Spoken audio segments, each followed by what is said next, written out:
கொள்கை எதிரிகள் மற்றும் பிளவுவாத சக்திகளுடன் என்றைக்கும் நேரடியாகவோ மறைமுகமாகவோ கூட்டணி இல்லை. நடிப்புக்கு முழுக்கு போட்டுவிட்டு முழு நேர அரசியலில் ஈடுபட போவதாக அறிவித்து தமிழக வெற்றிக் கழகம் என்ற கட்சியை தொடங்கிய நடிகர் விஜய் விக்கிரவாண்டியில் தனது முதலாவது மாநாட்டை பிரம்மாண்டமாக நடத்தினார்.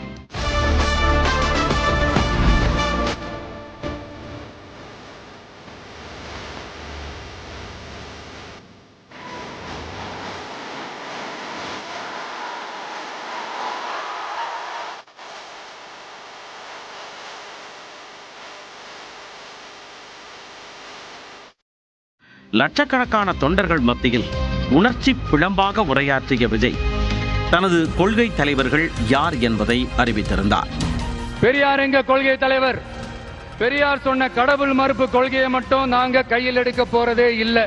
அரசியல் அண்ணன் தம்பி உறவை அறிமுகப்படுத்தின அறிஞர் அண்ணா சொன்ன மாதிரி ஒன்றே குலம் ஒருவனே தேவன்றதுதான் எங்க நிலைப்பாடும். பெண் கல்வி, பெண்கள் முன்னேற்றம், சமூக சீர்திருத்தம், சமூக நீதி, பகுத்தறிவு சிந்தனை, பெரியார் சொன்னது எல்லாத்தையும் நாம முன்னெடுக்க போறோம். பெரியாருக்கு அப்புறம் எங்களுடைய கொள்கை தலைவர் பச்சை தமிழன் பெருந்தலைவர் காமராஜர். இந்திய துணைக்கண்டத்தின் அரசியல் சாசனத்தை ஆக்கி காட்டியவர் அண்ணல் அம்பேத்கர். விஜய் தனது அரசியல் எதிரி யார், கொள்கை எதிரி யார் என்ற சஸ்பென்ஸையும் உடைத்திருந்தார். ஒரு கூட்டம் கொஞ்ச காலமா ஒரே பாட்டை பாடிக்கிட்டு, அதாவது யார் அரசியலுக்கு வந்தாலும் ஒரு குறிப்பிட்ட கலர் அவங்க மேல பூசிட்டு, இந்த பூச்சாண்டி காட்டிக்கிட்டு, இந்த மக்களை ஏமாத்திக்கிட்டு, ஆனா இவங்க மட்டும் இந்த அண்டர் கிரவுண்ட் டீலிங்லாம் போட்டுக்கிட்டு, இந்த தேர்தல் நேரத்தில் இந்த அறிக்கை சவுண்ட் எல்லாம் விட்டுக்கிட்டு, இவங்களுக்கு எப்ப பார்த்தாலும் இந்த பாசிசம் பாசிசம் பாசிசம் அவ்வளவுதான். ஒற்றுமையா இருக்கிற நம்ம மக்கள் மத்தியில் இந்த சிறுபான்மை பெரும்பான்மைன்னு ஒரு பிரிவினை பயத்தை காட்டி ஒரு ஃபுல் டைம் சீனை போடுறதே ஒரு வேலையா போச்சு. இல்ல நான் தெரியாம தான் கேட்கிறேன், அவங்க பாசிசம்னா நீங்க என்ன பாயாசமா?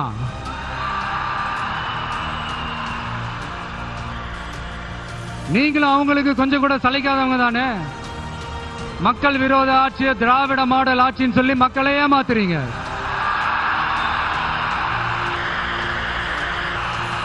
அதனால இனிமே உங்களை எதிர்க்கிறவங்களுக்கு இந்த கலரை பூசுறது அந்த கலரை பூசுறதுன்னு என்னதான் நீங்க அந்த மோடி மஸ்தான் வேலையை செஞ்சாலும் ஒண்ணு நடக்க போறது. மேலும் ஏ டீம் பி டீம் என பிரித்து வீழ்த்தி விடலாம் என நினைக்க வேண்டாம் என்றும் ஒரு முடிவோடு தான் வந்துள்ளேன் என்றும் முழங்கினார். மக்களுக்காக நம்ம கொண்டு வர பிளான்ஸ் எல்லாம் பிராக்டிகலா ஒர்க் அவுட் ஆகிற பிளான்ஸா இருக்கணும். சும்மா இந்த உதார விடுற பிளான்ஸ் எல்லாம் இருக்கவே கூடாது. இந்த மீன் பிடிச்சு கொடுக்க கூடாது, அது தப்பு. மீன் பிடிக்க கத்து கொடுக்கணும், அதுதான் சரி. அப்படி இப்படின்ட்டு சில பேர் சொல்லிக்கிட்டு சுத்துவாங்க. ஆனா நாங்களாம் அப்படி இல்லைங்க, கான்செப்டே வேற, பக்கா பிராக்டிகல் தாங்க. முடிஞ்சவங்க மீன் பிடிக்க கத்துக்கிட்டு வாழட்டும், முடியாதவங்களுக்கு நாம மீன் பிடிச்சு கொடுத்தவங்கள வாழ வைப்போம். இந்த ஆல்டர்னேட் பாலிடிக்ஸ், ஆல்டர்னேட் ஃபோர்ஸ், மாற்று அரசியல், மாற்று சக்தி, இந்த மாதிரி ஏமாத்துற வேலையெல்லாம் நாம எப்ப செய்ய போறதே இல்லை. இங்க ஏற்கனவே இருக்கிற அரசியல் கட்சிகள்ல 10ஓட 11 இன்னும் ஒரு மாற்று சக்தின்னு சொல்லிக்கிட்டு இந்த எக்ஸ்ட்ரா லக்கேஜாலாம் நான் இங்க வரல ப்ரோ. நம்ம நாட்டுக்கு கேடி செய்யற இன்னும் எக்ஸ்ட்ரா வேலையெல்லாம் ஈஸியா செஞ்சுக்கிட்டு மக்கள் மத்தியில தங்களை மாபெரும் சக்திகளா நினைச்சுக்கிட்டு இருக்கிற மிகப்பெரிய ஏமாற்று சக்திகளோட பிடியிலிருந்து தமிழ்நாட்டை முழுமையா மாத்திர ஒரு முதன்மை சக்தியா இருந்து உங்களுடைய மகனா, அண்ணனா, தம்பியா, தோழனா, உங்கள ஒருத்தனா இருந்து நான் உழைக்கணும். இதான் என்னோட டார்கெட்டும். எதையும் தெளிவா யோசிச்சு, திஸ் பொலிட்டிக்கல் டீசன்சி, பொலிட்டிக்கல் டெக்காரம், இதெல்லாம் மெயின்டைன் பண்ணி தான் ஒவ்வொரு அடியும் எடுத்து வைப்பேன். ஒரு முடிவோட தான் வந்திருக்கேன். இனிமே நோ லுக்கிங் பேக். இது ஏதோ சோசியல் மீடியாவில் கம்பு சுத்தம் வந்த கூட்டம்லாம் நினைச்சிடாதீங்க. சொசைட்டிக்காக வாழேந்தி நிற்க போற கூட்டம், நம்ம மண்ணை வாழ வைக்கிறதுக்காக அரசியல் வாழேந்தி நிற்க போற கூட்டம். Yes, this is a mass gathering, not for cash, but for a good cause. The media troll, the social media troll, ஆபாசம், அல்லு சில்லு, இதெல்லாம் வச்சு இந்த அவதூறு பரப்புறது என்ன, இந்த பயாஸ்கோப்லாம் காட்டுறது, அப்புறம் என்ன இந்த ஏ டீம் பி டீம் இப்பெல்லாம் பொய் பிரச்சாரம் பண்ணி இந்த படையை வீழ்த்திடலாம்னு மட்டும் கனவுல கூட நினைச்சு பாத்துறாதீங்க. இங்க யாராச்சும் வந்துட மாட்டாங்களா, ஏதாச்சும் நல்லது செஞ்சிட மாட்டாங்களா அப்படின்னு ஒவ்வொரு நாளும் நம்மளுடைய தமிழ்நாட்டை பத்தி அதோட வளர்ச்சியை பத்தி ஒரு ஏக்கத்தோட இருக்கிற நம்ம மக்களை இந்த ஏமாத்துற இந்த கரப்ஷன் கபடதாரிகளை ஜனநாயக போர்க்களத்துல நாம சந்திக்கிற நாள் வெகு தூரத்துல இல்லைங்க. தனி மெஜாரிட்டியுடன் ஆட்சி அமைப்போம் என நம்பிக்கையுடன் கூறிய விஜய், தங்களுடன் கூட்டணிக்கு வருவோருக்கு அரசியல் அதிகார பகிர்வு அளிக்கப்படும் என்றார். நம்ம செயல்பாட்டை நம்பி நம்மளோட சில பேர் வரலாம் இல்லையா, அதுக்கான அரசியல் சூழல் உருவாகலாம் இல்லையா, அப்படி வர்றவங்களையும் நாம அன்போட அரவணைக்கணும் இல்லையா. நமக்கு எப்பவுமே நம்மளை நம்பி வர்றவங்கள அரவணைச்சுத்தானே பழக்கம். அதனால நம்மளை நம்பி நம்மளோட களம் காண வர்றவங்களுக்கும் ஆட்சி அதிகாரத்துல பங்களிப்பு தந்து அதிகார பகிர்வு செய்யப்படும். பாஜகவையும் திமுகவையும் மட்டுமே தனது முதல் மாநாட்டில் விஜய் விமர்சித்த நிலையில் அதிமுக குறித்து பேசவில்லை. அதே நேரத்தில் கட்சியின் 2வது ஆண்டு விழாவில் பேசிய விஜய், தன்னுடைய அரசியல் வருகையால் ஆளும் கட்சியினர் எரிச்சல் அடைந்துள்ளதாக கூறினார். ஒரு சில பேருக்கு மட்டும் கொஞ்சம் எரிச்சல் வரத்தானே செய்யும், அது இருக்கும் தானே. என்னடா இவன் திடீர்னு ஒருத்த என்ட்ரி கொடுத்துட்டானே, அதுவே நமக்கு ஒரு பெரிய நெருக்கடியாகவும் இருக்குது. இவனை என்ன பண்ணலாம், என்ன செய்யலாம், எப்படி இவனை இது பண்ணலாம், க்ளோஸ் பண்ணலாம், அந்த கன்ஃபியூஷன்ல கத்துறதா கதறதா என்ன பண்றதுன்னு தெரியாம வர்றவன் போறவன்லாம் கட்சி ஆரம்பிக்கிறான்னு சொல்லி இப்போ நம்ம ஆட்சியில் இருக்கிறவங்க நமக்கு எதிராக பேசுறாங்க இல்லையா, அந்த மாதிரி. மத்தியிலும் மாநிலத்திலும் ஆள்பவர்கள் பேசி வைத்து அரசியல் செய்வதாக பாஜகவையும் திமுகவையும் பெயர் குறிப்பிடாமலேயே கடுமையாக சாடினார். இந்த எல்கேஜி யூகேஜி பசங்க சண்டை போட்டுப்பாங்க தெரியுமா, அந்த மாதிரி. கொடுக்க வேண்டியது அவங்களோட கடமை, இங்க இவங்க வாங்க வேண்டியது இவங்களுடைய உரிமை. ஆனா இவங்க 2 பேரும் நம்ம பாசிசமும் நம்ம பாயாசமும், அதான் நம்ம அரசியல் இனிமையும் கொள்கை இனிமையும் 2 பேரும் என்ன பண்றாங்கன்னா, 2 பேரும் பேசி வச்சுக்கிட்டு இந்த செட்டிங்லாம் பண்ணி வச்சுக்கிட்டு மாத்தி மாத்தி சோசியல் மீடியாவில் ஹேஷ்டாக் போட்டு விளையாட்டுருக்கிறாங்க. அதாவது இவங்க 2 பேரும் அடிச்சுக்கிற மாதிரி அடிச்சுப்பாங்களாம், அதை நாங்க நம்பணுமா, மக்கள் நம்பணுமா? What bro, it's very wrong bro. பாஜகவையும் திமுகவையும் பெயர் குறிப்பிடாமலேயே விமர்சித்து வந்த விஜய் பொதுக்குழு கூட்டத்தில் ஸ்டாலின் பெயரை குறிப்பிட்டு விமர்சனம் செய்தார். என்னமோ உங்க பேரெல்லாம் சொல்றதுக்கு எங்களுக்கு ஏதோ ஒரு பெரிய பயம் மாதிரியும் அப்படி ஒரு விஷயத்த சொல்லிடுறது. பேரை சொல்லணும் பேரை சொல்லணும் பேரை நான் ஒரு படத்துல சொல்லுவேனே, லியோவை பார்க்கணும் லியோவை பார்க்கணும் லியோவை பார்க்கணும்.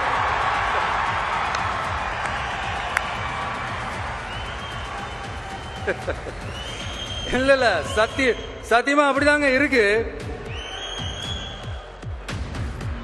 சென்டர்ல ஆள்றவங்கன்னு சொல்றோம். சென்டர்ல யார் ஆள்றா? காங்கிரஸா? இங்க ஸ்டேட்ல ஆள்றவங்கன்னு பேசுறோம். இங்க யார் ஆள்றா? அதிமுகவா? அப்புறம் என்ன பேரை சொல்லணும் பேரை சொல்லணும் புரியலையே. நீங்க தானே கேட்டீங்க, வச்சுக்கோங்க.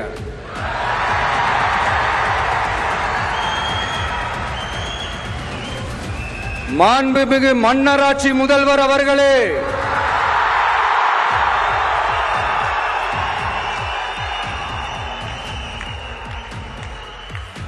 மாண்புமிகு திரு முத்துவேல் கருணாநிதி ஸ்டாலின் அவர்களே,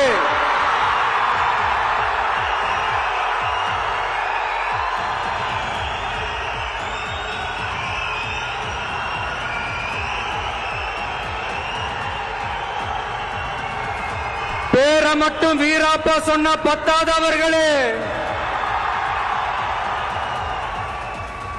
செயல்லையும் ஆட்சியிலையும் அதை காட்டணும் அவர்களே. ஒன்றியத்தில் பாஜக ஆட்சியை ஒரு பாசிச ஆட்சின்னு அடிக்கடி அறைகூவல் விடுத்துவிட்டு இங்க நீங்க பண்ற ஆட்சி மட்டும் என்னவா? அதுக்கு கொஞ்சம் கூட குறைவில்லாத அதே பாசிச ஆட்சி தானே. ஒரு கட்சி தலைவனா ஜனநாயக முறைப்படி என் கழக தோழர்களையும் என் நாட்டு மக்களையும் பார்க்கறதுக்கோ சந்திக்கிறதுக்கோ தடை போடுறதுக்கு நீங்க யாருங்க?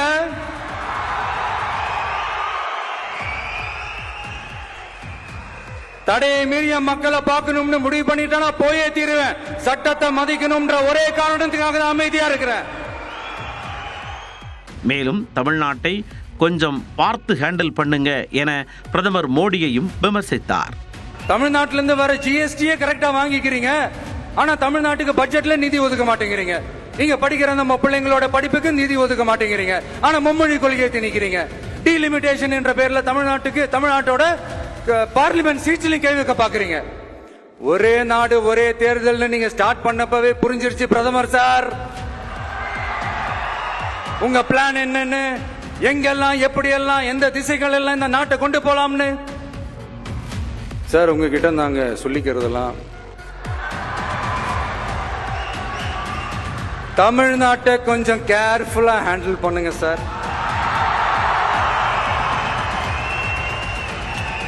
ஏன்னா தமிழ்நாடு பல பேருக்கு தண்ணி காட்டின ஸ்டேட் சார், பல பேருக்கு தண்ணி காட்டின ஸ்டேட் சார். பார்த்து செய்யுங்க சார், மறந்துடாதீங்க சார்.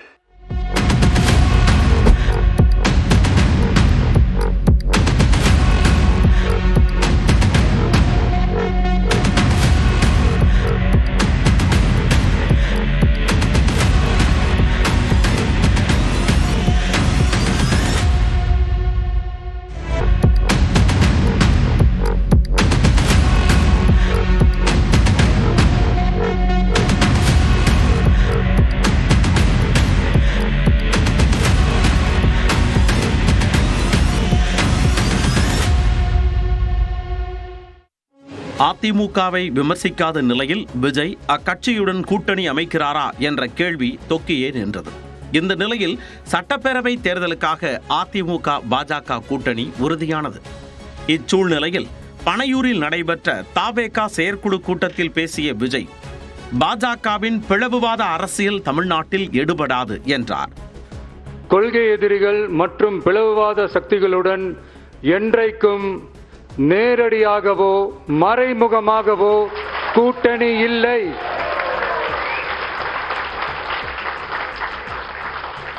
ஒன்றிய அளவில் மலிவான அரசியல் ஆதாயங்களுக்காக மக்களை மத ரீதியாக பிளவுபடுத்தி மக்களிடையே வேற்றுமையை விதைத்து அதில் குளிர்காய நினைக்கிறது பாஜக.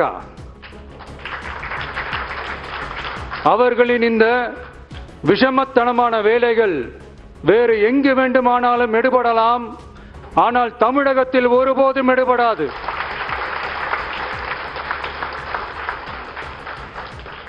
சமூக நீதியும் நல்லிணக்கமும் சகோதரத்துவமும் சமத்துவமும் ஆழமாய் வேரூன்றிய மண் இந்த தமிழ்நாட்டு மண்.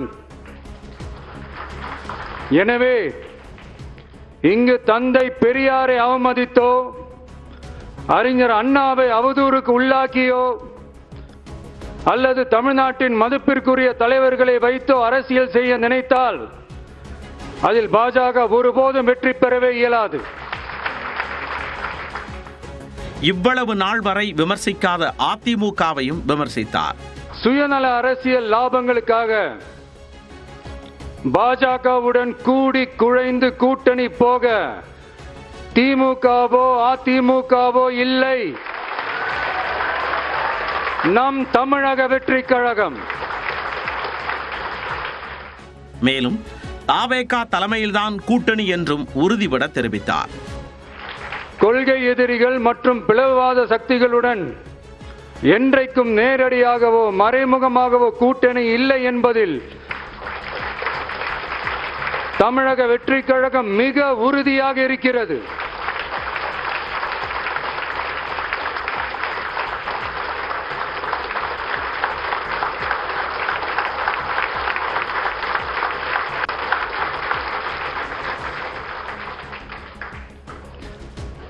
கூட்டணி என்றாலும் தமிழக வெற்றி கழகம் தலைமையில் அமையும் கூட்டணி எப்போதும் திமுக மற்றும் பாஜகவுக்கு எதிரானதாகத்தான் இருக்கும் என்பதையும்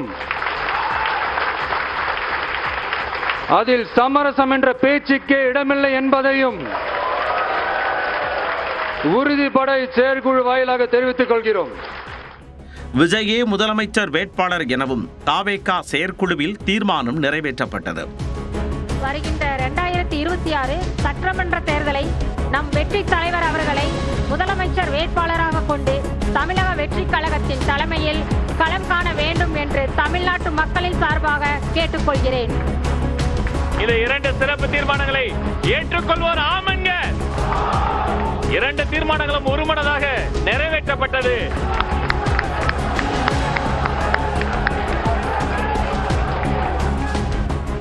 ஏற்கனவே பரந்தூர் விமான நிலையத்திற்கு எதிராக போராட்டம் நடத்த சென்ற விஜய் தனது அரசியல் பயணம் அங்கிருந்துதான் தொடங்குகிறது என பேசியிருந்தார்.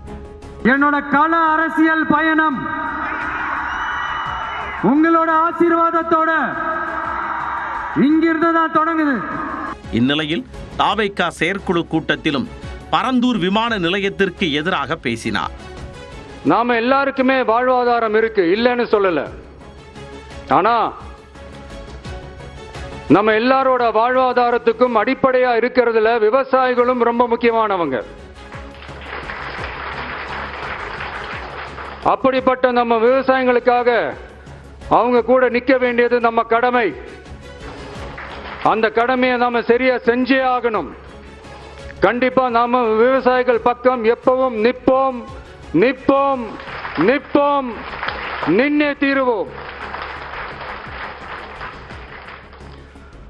பரந்தூர் விமான நிலைய பிரச்சனை தொடர்பா தமிழ்நாடு முதலமைச்சர் மாண்புமிகு திரு மு.க. ஸ்டாலின் அவர்களுக்கு ஒரு கடிதம் எழுதியிருக்கிறோம். அதை நான் இங்க கொஞ்சம் படிச்சு காட்டுறேன். மாண்புமிகு தமிழ்நாடு முதலமைச்சர் அவர்களுக்கு வணக்கம். பரந்தூர் பகுதியில் விவசாய நிலங்களை அழிச்சிட்டு புது ஏர்போர்ட் கட்டுறதுக்கு எதிர்ப்பு தெரிவிச்சு அந்த பகுதியில் இருக்கிற பொதுமக்களும் விவசாயிகளும் வருஷ கணக்கா போராடிக்கிட்டு இருக்கிறாங்க. போராட்டத்தில் அவங்கள தமிழக வெற்றி கழகம் சார்பா நான் போய் பார்த்தேன். அதுக்கு அடுத்த நாளே மக்கள் பாதிக்காத வண்ணம் விமான நிலையம் அமைக்கப்படும்னு உங்க கவர்மெண்ட் சார்பா ஒரு விளக்க அறிக்கை வந்துச்சு. அந்த ஸ்டேட்மெண்ட்ல 1005 குடும்பங்கள் மட்டுமே பரந்தூரில் வசிப்பதால் விமான நிலையம் வந்தா பெரிய பாதிப்பு இருக்காதுன்ற மாதிரி சொல்லி இருந்தாங்க. மக்கள் பாதிக்காத வண்ணம்னா என்னங்க சார்? ஒண்ணு அந்த இடத்துல ஏர்போர்ட் வருதுன்னு சொல்லணும், இல்ல அந்த இடத்துல ஏர்போர்ட் வராதுன்னு சொல்லணும். ரெண்டுமே அந்த அறிக்கையில இல்ல. வெறும் 1005 குடும்பங்கள்னா உங்களுக்கு அவ்வளவு சாதாரணமா போச்சா சிஎம் சார்?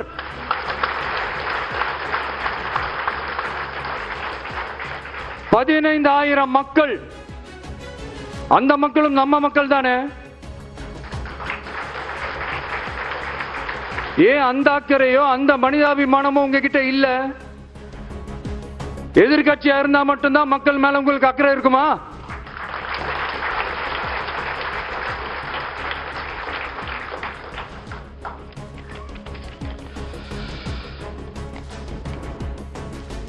நூற்றுக்கணக்கான ஏக்கர் விவசாய நிலங்களை, மிகப்பெரிய நீர்நிலைகளை, ஆயிரக்கணக்கான வீடுகளை, அவங்களோட வாழ்வாதாரத்தை அழிச்சிட்டு அந்த இடத்துல தான் ஏர்போர்ட் கட்டியே ஆகணும்னு என்ன சார் அவசியம் இருக்கு?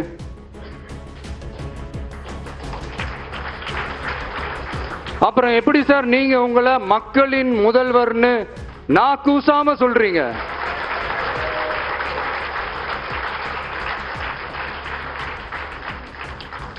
இதுல வேற உங்களுக்கும் இந்த பரந்தூர் ஏர்போர்ட் கட்டுற பிரச்சனைக்கும் சம்பந்தமே இல்லாத மாதிரி வேற காட்டிக்கிறீங்க.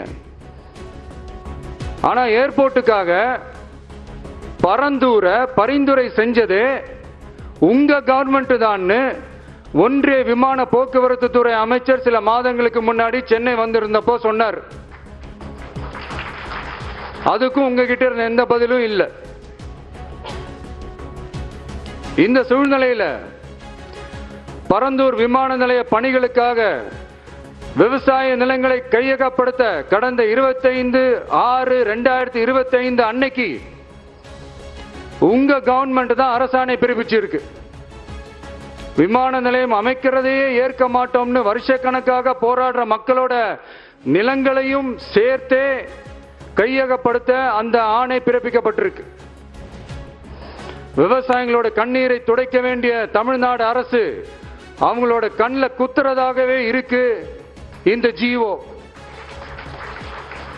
இதெல்லாம் உங்களுக்கு தெரிஞ்சுதான் நடக்குதா, உங்க ஒப்புதலோட தான் நடக்குதா தெரியல, பதிலும் தெரியல. பரந்தூர் மக்களை இதுவரைக்கும் நீங்க ஏன் சந்திக்கலன்னு கேட்டா அதுக்கும் பதில் இல்லை.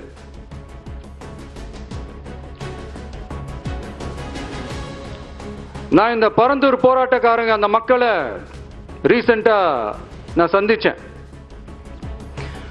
அவங்க சொன்னதையெல்லாம் கேட்கும் போது உண்மையிலே ரொம்ப கஷ்டமா இருந்தது. இப்பவும் ஒன்னும் குறைஞ்சிடல சிஎம் சார்.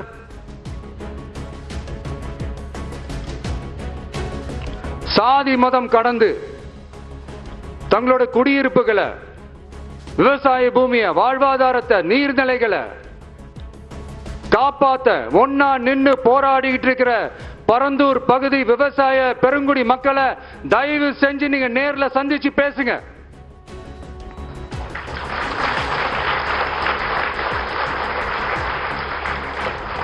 உங்களுடைய அமைச்சர்களோ இல்ல உங்களுடைய அதிகாரிகளோ பேசக்கூடாது. நீங்களே நேர்ல சந்திச்சு பேசணும். அந்த இடத்துல விமான நிலையம் வராதுன்ற உத்தரவாதத்தை அவங்களுக்கு நீங்க கொடுக்கணும்.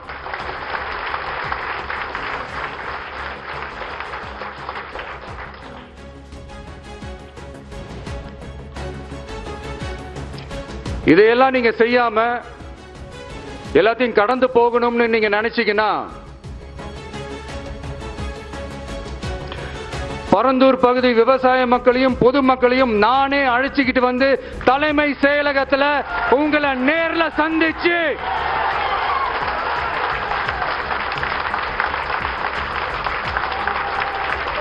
உங்களை நேர்ல சந்திச்சு முறையிடுற நிலைமை உண்டாகும். அப்படி ஒரு சூழலை நீங்க உருவாக்க மாட்டீங்கன்னு நான் நம்புறேன்.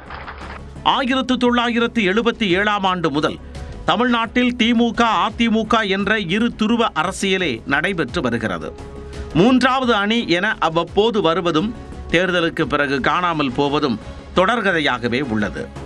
1967, 1977ஆம் ஆண்டை போல ஆட்சி மாற்றம் ஏற்படும் என விஜய் கூறி வருகிறார்.